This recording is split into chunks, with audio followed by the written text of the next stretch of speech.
What's going on, Chicago Tough sports fans? I'm Anthony. I'm here with Paul Hitman Connor. What's going on, Hi. Hitman? Yo, what's up? And we're here to do our Bears Week 8 review. And I say Week 8 like that because all day I've been saying Week 7 for some reason. I'm a week behind on everything. But before we start, I want to bring something up. I sent you guys a message probably 10 minutes ago, and I'm super excited about it. And it pertains to wrestling. I'm just going to say this a little bit, and then we could do our Bears video. I was telling my wife about it before I hopped on with you. I follow Bray Wyatt on Twitter. He's known as Wyndham. The first tweet he put out, he says, "It makes me happy to see my brother do something that makes him happy." His brother being Bo Dallas. He inspires me to create, and create I shall. And then his next tweet, he puts out 2 more days.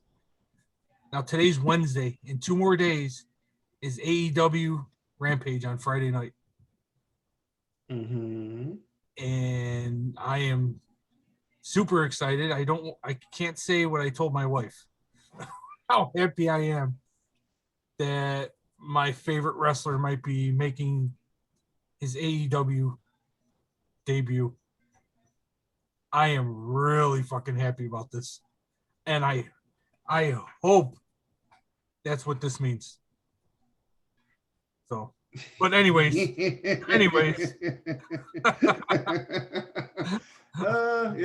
you better hope he shows up, because if not, you'd be punching something and you'd be punching a wall.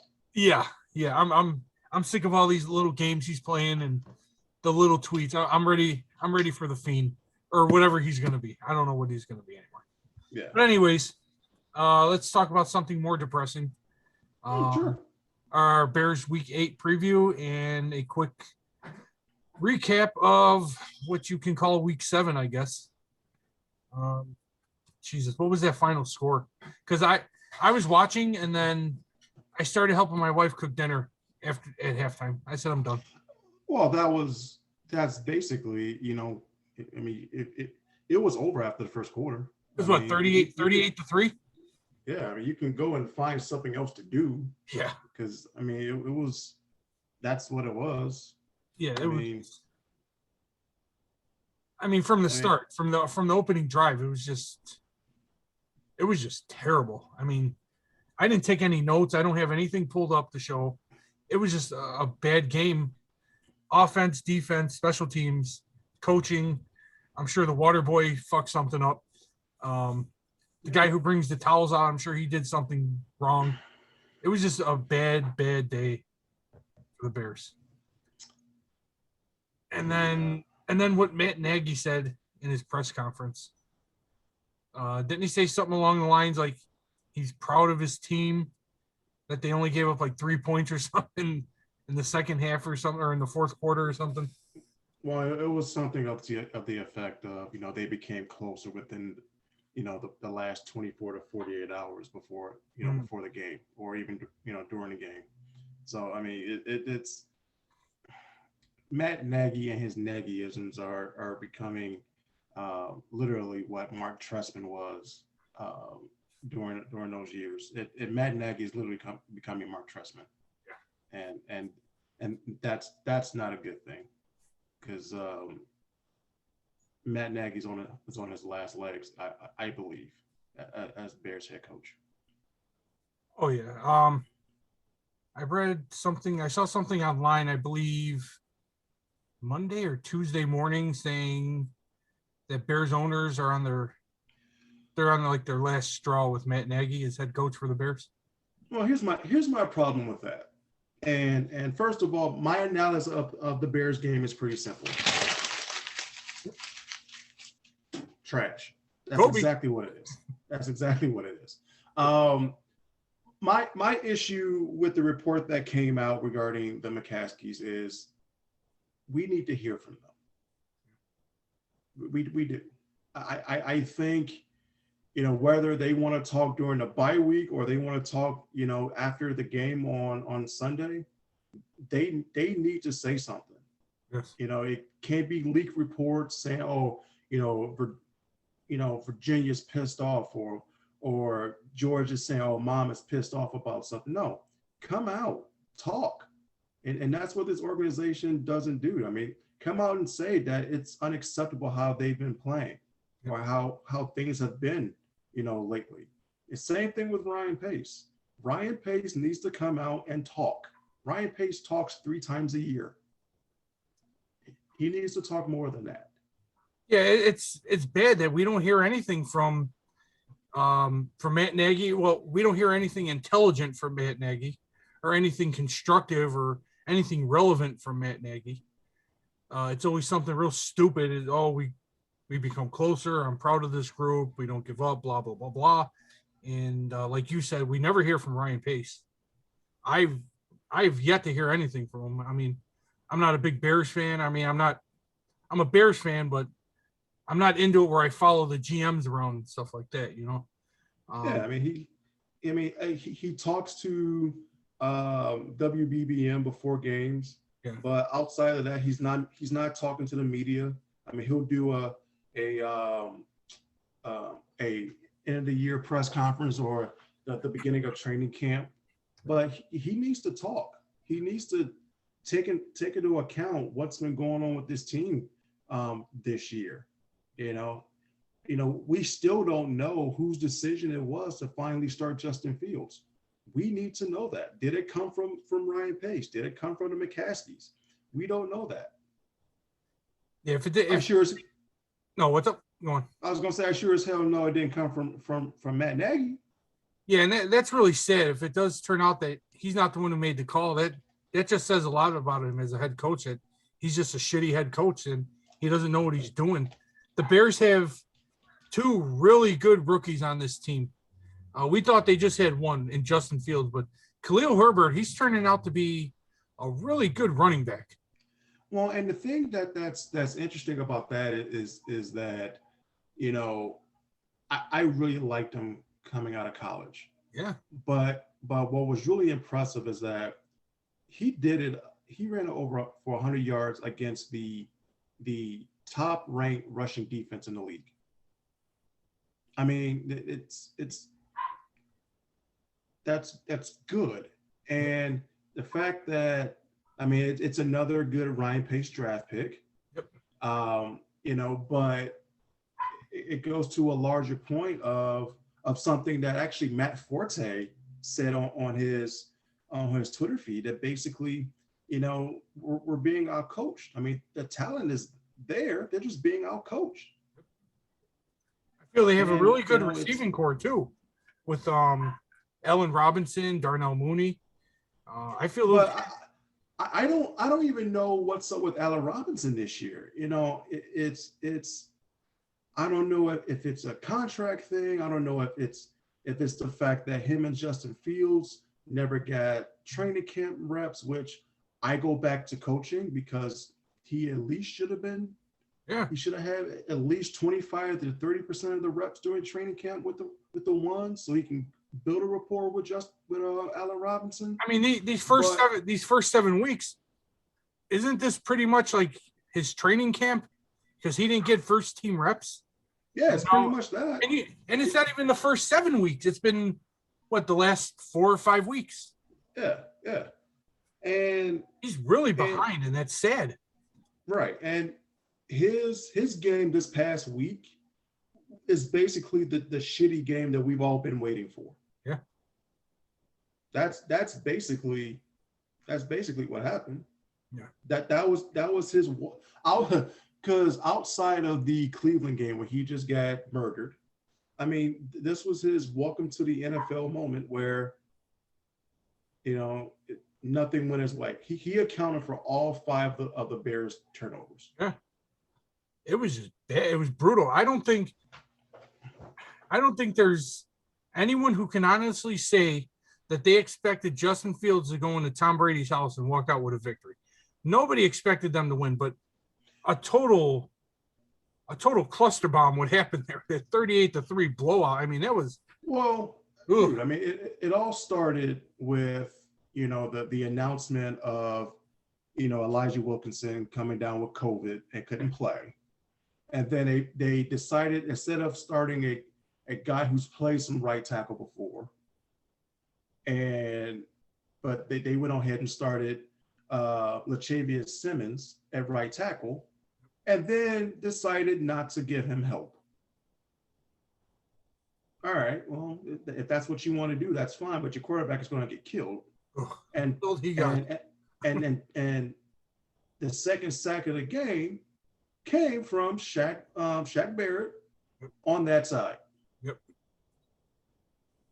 They really need to do something about that offensive line. Justin Fields, he's already got that expression on his face that he's done here. And the comment that he made, he's not used to losing like this. Well, he's not. He's not. Look, he's not used to losing. And what can be done regarding the offensive line right now? I mean, not much. You're stuck with what's going on. Yep. I mean, this week they get Larry Borum back, one of their draft picks. Hopefully they'll get him back. I mean, they activated him off injured reserve. Yeah. But, I mean, there's not much you can do. The reason why Jason Peters is here is because Tevin Jenkins is on IR. It's ugly, man. The ship is sinking fast, like really fast. There are things they can do with the offensive line to protect it, but it's stuff that Matt Nagy and Bill Lazor have not done. Nope. You get the tight end in there. You can keep a tight end in there. If you have to run 3-man routes, that's fine. Get a fullback in there. Bring back something. Something has to be done. Yeah, there's no need to have a 5-man pass block situation. There's no need for that. No, there's no need for that right now. Not when you have Allen Robinson out there. No, but here's what I will say. You sent the text out Sunday during the game saying that you wanted the Bears to stop throwing deep. Now, my question is, did you mean like that game or just in particular to stop throwing deep? I said to stop throwing deep or start throwing deep? Yeah, I think it's stop throwing deep. Stop throwing deep. I could have sworn I said they need to start throwing deep. Okay. I'm not sure. I'm trying to look it up amongst all of our other stupid and perverted text messages that we send throughout the week. Oh boy, I'm looking at some of this stuff. I'm like, whoa. I don't know. Got to be getting close.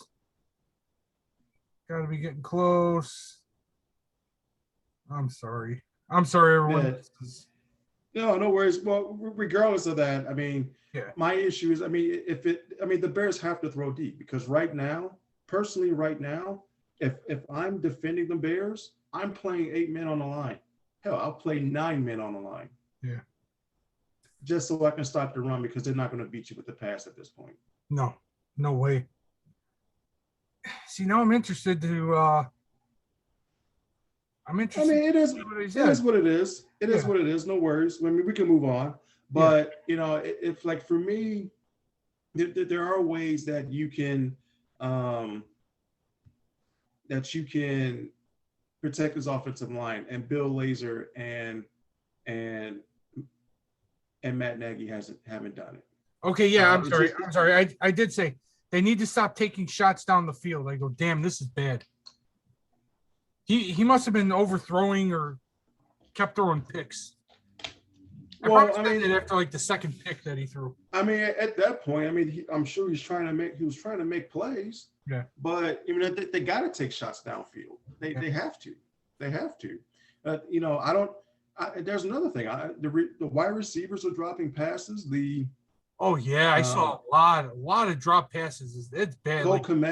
Cole Kmet dropped a 3rd and 7, I think, that would have gave the Bears a first down. Allen Robinson, hasn't been great this year. But, what are you going to do? I mean, this is bad right now. Yeah. There's not much to say. And now moving into week 8, not week 7, week 8. they play San Francisco, and I'm going to quote Scott. He's not here with us tonight, and speak for him, and he has the same thoughts about this. The Bears and 49ers game does nothing for me. I expect the 49ers, they play here, right? Mm-hmm. I expect the 49ers to come into Soldier Field and leave with a victory, leave with the W.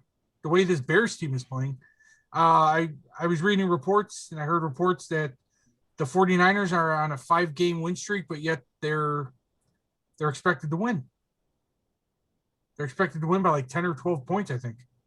5-game winning streak or 5-game losing streak. I'm sorry. They're on a 5-game losing streak. Okay. Or they were at the time. And they're expected to beat the Bears. Well, the 49ers are 3.5. It's funny. The Niners were 3.5 point favorites. Okay. But it's funny because when Matt Nagy announced that he tested positive for COVID, that spread went from 3.5 to 3. So it lets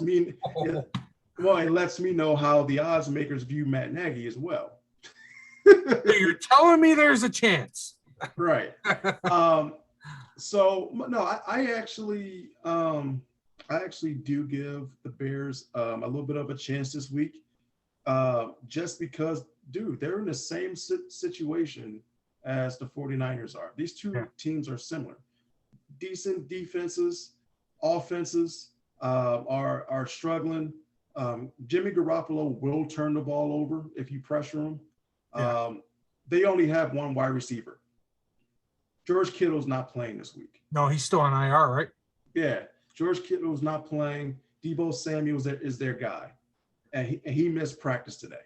I know Brandon Ayuk, he's not doing anything over there. No, I mean he's complaining about playing time. I mean they have two decent running backs. I actually do give a Bears a fighting chance this week. I do think that this is a week that the offense can actually Don't say it. can actually do something. But this week I'm more concerned about the defense. I mean, if Robert Quinn doesn't pass COVID protocol and Khalil Mack doesn't play, now you're out your two best pass rushers. I didn't hear any of the press conferences about Khalil Mack today. There's a report that came out that he's been playing with an injured foot. Yeah, which is true. He has been, because he hasn't been practicing that much. That they may just shut him down till after the bye week. Oof. And then if you don't have Robert Quinn, you're stuck with two unproven guys to be your pass rushers right now. Out of the frying pan into the fire. Yeah, I mean, and then you still don't know if Akeem Hicks is going to play. He's still dealing with this groin issue. So, I mean, honestly, this might be one of those games where it might be high scoring, mainly because both defenses are not really great at this point. I mean, they got Bosa, but that's about it. They have Nick Bosa, right? Yes. Yeah, and the Chargers have Joey. Okay. Yep. Yeah, I mean, you said it best. These teams are so similar. I mean, both offenses are pretty bad. With the Bears, they can't pass the ball. With the 49ers, they have, one receiver and, no running backs. Their run game is just non-existent. Both defenses are playing extremely subpar right now. They're playing worse than what they should be playing. What's funny to me is that, I watched a little bit of the Sunday night game, the 49ers and the Colts. Yeah. And it's just stuff that I saw from that game that I felt like would benefit Justin Fields. Like the first few plays of the game, they had Garoppolo on, Now, let me stop you. The real reason you watched the Niners and Colts game, because you wanted to watch the GOAT, Carson Wentz. No, I didn't want to watch Carson Wentz. Yes, you did. No. That's why I watched it. No, of course that's why you watched it. That's not why I watched it. No, not at all. But He's gunslinging again. Right. But I mean, Kyle Shanahan did some stuff with Jimmy Garoppolo, which I'm like, how come this current Bears coaching staff can't do that with Justin Fields. Get him out. I mean, Garoppolo's on a move, throwing 15-yard passes, changing release points and arm angles, and the Bears can't get Justin Fields to do that, or they can't design plays, especially after you've been running the ball well. That's one thing that I don't understand. You're running the ball well and can't design play action passes off that. Yeah, it's ridiculous.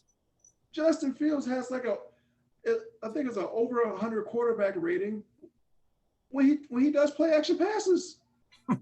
you see what he does well? Do it. Yep. So Bears coaching staff say, okay, we're not going to do that. No. We're good at that. No. But yeah, and again, to repeat what Scott always says, when we're texting back and forth when the Bears are playing, he's still holding that ball way too long. I don't know if he's just so used to getting hit now that he's just expecting it, or if he's scared, or he just doesn't have any confidence. I don't know what it is. I don't think he's scared, because you can't be scared to take a hit, and I don't think he is scared. I think there's a few things in play. I think number one, it's a trust issue between him and the wide receivers, because he came out today and basically said that he wants to do stuff and get on Zoom calls and kind of do extra stuff with the wide receivers so they can get on the same page. Once again, this goes back to my original point of him not having those training camp reps, because you wouldn't be having this problem if you had that. Yeah. Because now you can do a little hand signal, and that way you can break off a route, or you can work on a fire drill where Justin Fields gets out of the pocket, and now everyone just goes downfield or try to find an open spot so Justin can find you. You don't have that now. It's sad, man. The kid is really good. And I said it in our first Bears video, and I'm going to stand by what I said. His talent and his playing time is being wasted. It really is. And we see it week in and week out. Well, unfortunately, it's going to be a situation where, he's going to have to learn a brand new offense next year. Yep. But I just don't understand, the lack of foresight by, whether it was the front office or whether it's Matt Nagy in terms of being able to do what needs to be done. Yeah. But going back to my point about what you said about holding on to the ball too long, like I said, it could be a situation where there's no trust between him and the wide receivers, but also maybe the wide receivers are not open. Or two, honestly, there's a difference between being college open and NFL open. Yeah. Oh yeah. No, I know what you're saying. I totally agree with that. So, but we're talking Allen Robinson. It's not like Allen Robinson is a scrub receiver. He knows how to get open. But if coverages are taking him away, in my opinion, I think Fields doesn't have time to throw the ball. That's why it's either a quick check down for Kmet to drop a pass, or he's in the dirt. He's eating grass. Well, that could be the case too. But I think also, like I said, it goes back to, the timing aspect of it. It goes back to not having those reps that you need to have. I agree with you. Look, you all know my feelings on Justin Fields. I get teased about it all the time, but in order for that to come through, stuff needs to change. A lot needs to change. Yeah, well, yeah, a lot needs to change. First one that's got to go is Nagy.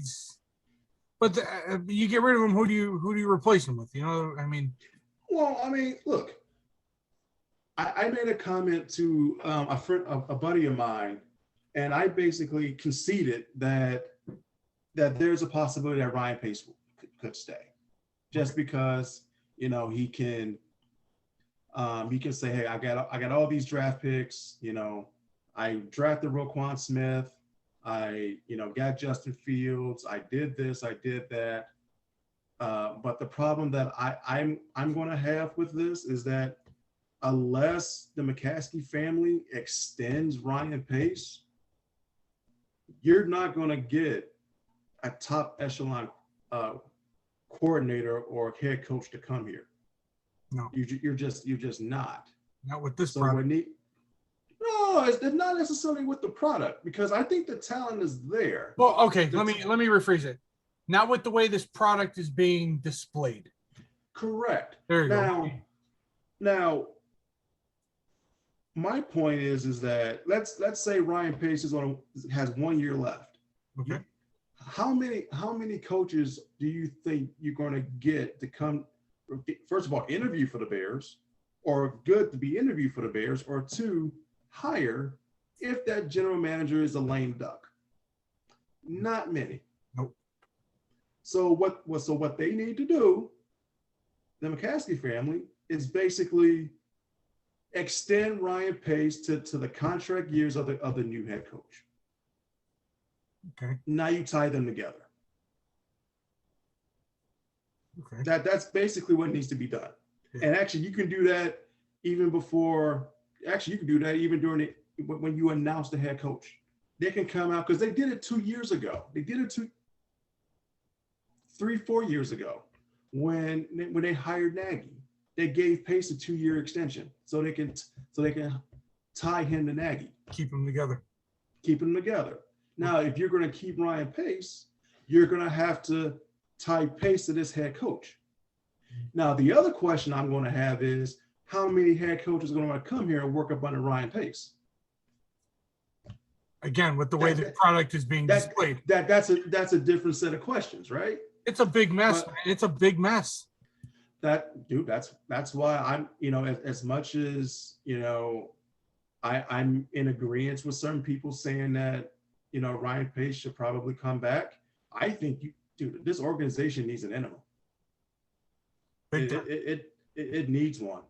And it has to happen. I think first thing that needs to happen, they need to sell the damn team to someone who knows football. Someone who knows that needs to be done.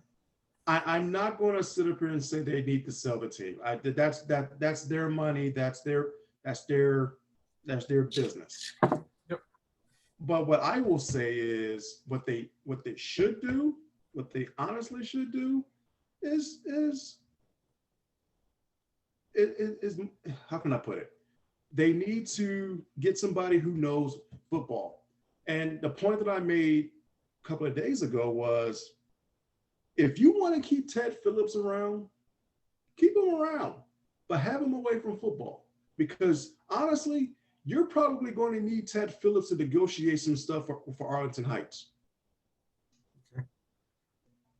Okay, that makes sense.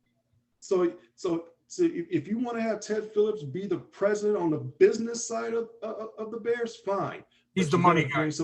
He's an accountant by trade. Yeah. He's the money guy. Stay over there and don't worry about the football stuff. Correct. Yep. Correct. But bring in somebody who knows football. Bring in a vice president of football operations. Yep. All right. And then if he decides that he doesn't want to keep not Nagy, but Pace around, and do that. But bring in that guy. But like I said, if you want to keep Pace around, I mean, if you want to keep Ted Phillips around because of the Arlington Heights deal, that's probably a smart bet, because he knows what's going on right now. I agree with you on that. Yeah, it's a sinking ship. It's a dumpster fire. It's trash. It's garbage. It's a product that I don't like watching every week, but I do just to show support. It's just, well, I mean, it's a dumpster fire, but you know, they could win this week. And you know, and then they'll be 4-4 heading into a Monday night game against the Steelers. So I mean, it's you know, it's sad, but that's kind of where we are at this point. And the players got to take some responsibility on this. The coaches got to take some responsibility on this. But, it sucks as fans. It truly sucks as fans. He needs to start holding himself and the players on the field responsible. He needs to start. I agree with you because now he gets on that podium and, oh, this is a great group of guys. We fight. We don't quit. Blah, blah, blah, blah, blah. I'm so proud of them. We've become close. No, go out there and say the offensive line sucked. My tight end has no hands. He apparently has no hands because he drops everything. My receivers can't get open. My OC is doing a terrible job. The defense sucked. Don't go out there like you won the damn game or you lost by a point. Yeah, you got destroyed, man. You're getting killed week in and week out. And no emotion, none. Well, look, a coach showing emotion, I don't need to see that, but your players should see it. I know that we as fans, we want the fire and brimstone and the fire and the passion. That's fine. I personally don't need to see that. I don't need yelling and screaming. I'm not saying get up there and yell and scream, but just start holding people accountable. Let the fans and let the media, let everyone know that you see what's going on. You know it's garbage right now, and you want to fix it. Right now, I don't get it from Matt Nagy. Well, I agree. I agree with. I think there's a lack of discipline and accountability within this team, and it goes to the fact that you got Jalen Johnson who took an Instagram post of a fine that he got for being late for practice. So stupid. That's lack of discipline right there. I say something at work to my boss all the time, and it does apply to this because you could see by the actions of the players, attitude reflects leadership, and you could see what kind of leadership they have just by their actions. Well, I mean, Matt Nagy has on his play sheet BU. You can do that, but there better be some accountability. Yeah. And then on top of that, you got, some of the veterans that don't want to take responsibility and finally this week, Eddie Jackson kind of talked about his issues and I give him credit for that. But then you got some other players you got Bilal Nichols who throwing punches at a game. Oh, that was so stupid. Stupid. You can't do that. You got Mario Edwards who's out there, getting unsportsmanlike conduct penalties. This team lacks accountability and discipline, and it goes back to coaching. Yep. Absolutely. So, well, moving on, prediction time.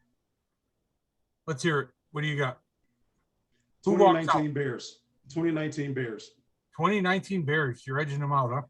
Well, this is after I said this will be a high-scoring game, but I do think that it could be a 2019 game. The Bears are due. I do think that there is something to be said from a team traveling from the West Coast to the to the Midwest and playing. There is something for that. But I do think this is a game that the Bears can win. And I'm going to go, 2019. Okay. Well,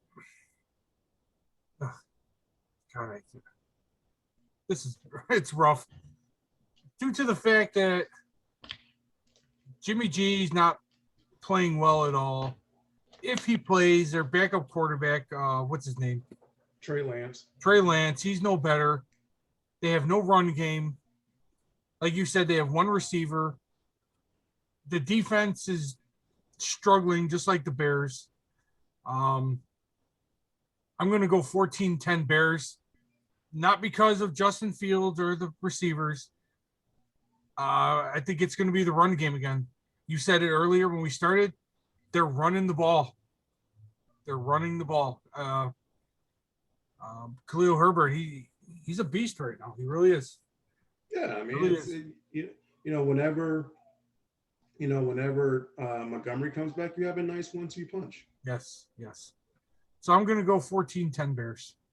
All Khalil Herbert, all day. That's fine. Look, the Bears need to win at this point, and if it's just if it's 30 carries and 175 yards of Khalil Herbert and 2 touchdowns, hey, that's good. That's good. Whatever gets the W, right? Whatever gets the dub. Yeah. So, all right. Well, I think that'll do it for our week 8. Our week 8 preview show. Not much to preview. Very depressing. No, I mean, look, I mean, it's one of those where, I mean, you know, we want to come on and be excited to do, you know, the shows. But when you constantly have a team that puts together lackluster efforts, especially the past 2 weeks, and, you know, we're not seeing the improvement that we want to see. Yeah. I mean, it's a little depressing. I mean, it's bad. Yeah. It's bad.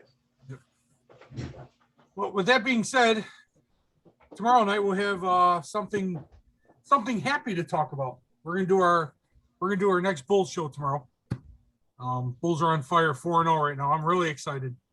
I got some bad news today, possible bad news, but we'll talk about that more tomorrow. Yep. But yeah, thanks for checking us out. Make sure you hit the subscribe button. Hit the notification bell and check out our Twitter page, Chicago Tough Sports Pod. And that'll do it. So until next time. See you. All right. All right.